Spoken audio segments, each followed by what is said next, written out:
छा जाती है चुप्पी, अगर गुनाह अपने हो बात दूजे की हो तो शोर बहुत होता है। ये बात हिंदुस्तान के दुश्मन तहव्वुर राणा पर एकदम सटीक बैठती है। जी हां, हम उसी तहव्वुर राणा की बात कर रहे हैं जो 26/11 मुंबई हमलों का आरोपी है। हाल ही में उसने अमेरिकी कोर्ट में हिंदुस्तान को लेकर मनगढ़ंत दावे किए और इन्हीं के सहारे उसने सोचा कि वो बच जाएगा, लेकिन ऐसा हुआ नहीं।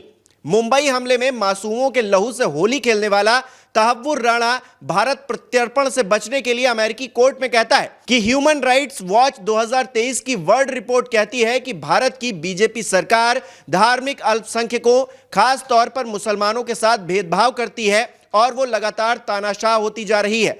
इसीलिए अगर मुझे भारत को सौंप दिया गया तो पाकिस्तानी मूल का मुसलमान होने की वजह से मुझे वहां बहुत ज्यादा प्रताड़ित किया जाएगा। वैसे भी मेरी सेहत ठीक नहीं है, मैं पार्किंसंस जैसी बीमारियों से जूझ रहा हूं, इसीलिए मैं भारत में ज्यादा सरवाइव नहीं कर पाऊंगा। अब आप खुद ही अंदाजा लगा लीजिए कि ऐसा शख्स जिसने आतंक की खेती की, उसके जहर को हिंदुस्तान में घोलने की कोशिश की, बेकसूरों का खून बहाया, वो मुसलमान होने का चोला ओढ़कर बचने की कोशिश कर रहा है। क्या मुस्लिम धर्म बेकसूरों की जान लेने की सीख देता है? क्या तहव्वुर राणा के गुनाह को नजरअंदाज किया जा सकता है?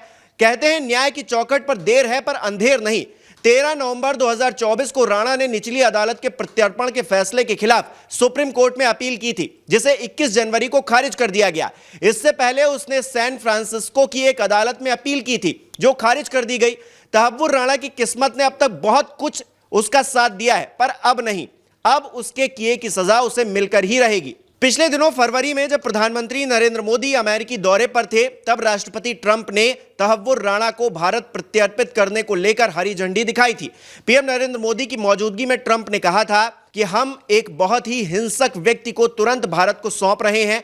अभी और भी बहुत कुछ करना बाकी है, क्योंकि हमारे पास काफी रिक्वेस्ट हैं। हम भारत के साथ अपराध के मामले में काम कर रहे हैं और हम भारत के लिए हालात बेहतर बनाना चाहते हैं। इसके बाद सोशल मीडिया पर तत्कालीन गुजरात के सीएम नरेंद्र मोदी का एक वीडियो वायरल होने लगा, जिसमें मोदी राणा को लेकर कहते हैं कि क्या हिंदुस्तान में 26/11 हमले के आरोपियों का केस नहीं चल सकता? हालांकि उस वक्त केंद्रीय सत्ता में कांग्रेस थी।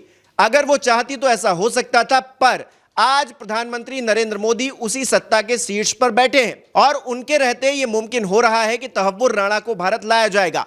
मोदी सरकार ने इसके लिए काफी संघर्ष भी किया है। अब मामले में अब तक क्या क्या हुआ है, इस पर भी एक नजर डाल लीजिए। 28 अगस्त 2018 को एनआईए की स्पेशल कोर्ट ने राणा के खिलाफ गिरफ्तारी वारंट जारी किया था। फिर 4 दिसंबर 2019 को भारत ने पहली बार राणा के प्रत्यर्पण के लिए अमेरिका को डिप्लोमेटिक नोट दिया। 10 जून 2020 को भारत ने राणा की जमानत के खिलाफ शिकायत की। बाइडेन प्रशासन ने भी राणा के भारत प्रत्यर्पण का समर्थन किया।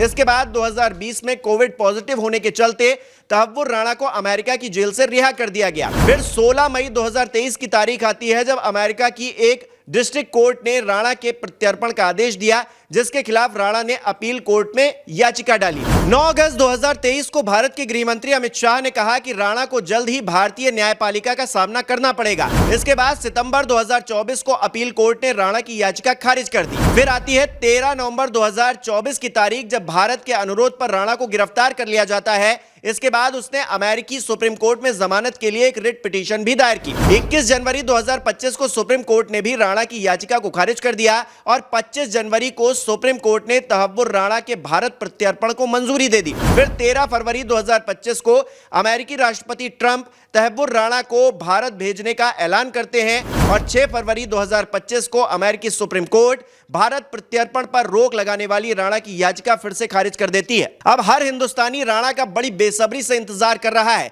क्योंकि उसके कुकर्मों का हिसाब किताब होना अभी बाकी है। तहव्वुर राणा की अगर बात करें तो 64 साल के तहव्वुर राणा का जन्म पाकिस्तान में हुआ था। उसने आर्मी मेडिकल कॉलेज में पढ़ाई की और पाकिस्तानी आर्मी में 10 साल बतौर डॉक्टर काम भी किया।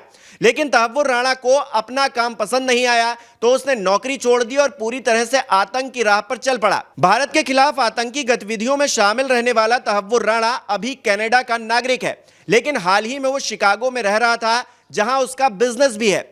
अदालती दस्तावेज बताते हैं कि उसने कनाडा, पाकिस्तान, जर्मनी और इंग्लैंड की यात्राएं की हैं और वहां रहा है। तहव्वुर राणा लगभग 7 भाषाएं बोल सकता है। बताया जा रहा है कि तहव्वुर राणा ने 2006 से लेकर नवंबर 2008 तक पाकिस्तान में डेविड हेडली जैसे जो आतंकी हैं उनके साथ मिलकर मुंबई आतंकी हमले की साजिश रची। इस दौरान तहव्वुर राणा ने आतंकी संगठन लश्कर ए तैयबा और हरकत उल जिहाद इस्लामी की मदद भी की। तहव्वुर इस हमले के मास्टरमाइंड डेविड हेडली का बचपन का दोस्त भी है। हालांकि हेडली इस मामले में सरकारी गवाह बन गया, जबकि तहव्वुर राणा फिलहाल लॉस एंजलिस के मेट्रोपॉलिटन डिटेंशन सेंटर में बंद है और भयंकर तरीके से डरा हुआ भी है। वृंदावन के महान संत प्रेमानंद जी महाराज कहते हैं कि इंसान को अपने किए की सजा भुगतनी ही पड़ती है, चाहे वो कुछ भी कर ले वो बच नहीं सकता।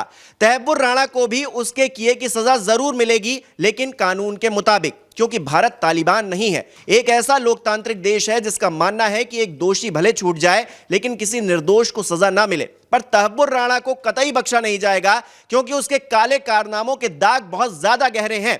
कुछ लोग ये मानते हैं कि तहव्वुर राणा जैसे लोगों को ऐसी भयानक सजा मिलनी चाहिए जो एक नजीर बने। जिसने इंसानियत पर कलंक लगाया उस पर रहम का कोई मतलब बनता नहीं है, लेकिन यह कोर्ट को तय करना है कि तहव्वुर राणा के साथ क्या किया जाए। फिलहाल तहव्वुर राणा की आंखों में डर साफ तौर से झलक रहा है। यह डर उन दिलों को थोड़ा सुकून देने वाला जरूर है जिन्होंने 26 नवंबर 2008 को देश की आर्थिक राजधानी पर हुए हमले में अपनों को खो दिया।